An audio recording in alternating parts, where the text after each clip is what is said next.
Hi, in today's tutorial I'm going to show you how to forget a network on the Windows 11. So the first thing that you would like to do is just go and open the PC that contains the Windows 11 right away. Of course, if you are a Windows 10 user, you can just go into your settings and upgrade into Windows 11 right now and for free. You can run the installation or the download into the background of your PC if you want to keep using it on the meanwhile.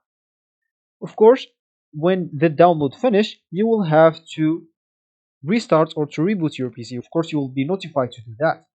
And when you do that, you will find your Windows 11 downloaded and ready to use.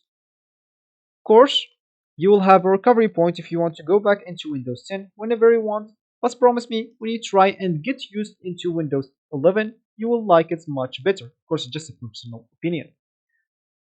Of course, the download or the upgrade from Windows 10 into 11 will not delete any files or any apps from your PC, so don't worry about that. And as we said, is we would like to forget the network on Windows 11. So how can we do that? Of course, if you are a laptop user, you can just go and click here on your network, and normally you will find your Wi-Fi here.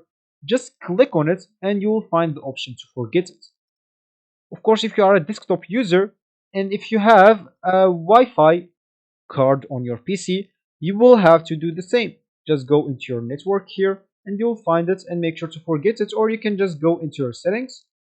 And of course, then you would like to go to network and internet, then go into your Wi-Fi and delete it or forget it. For me, I'm using here the Wi-Fi with a cable, the Ethernet cable or the Ethernet cable. So I'll not have the option to show you exactly how to do that, but it's gonna be pretty simple, so don't worry. So that's all actually for this tutorial. I hope you like it. Thank you guys for watching and goodbye.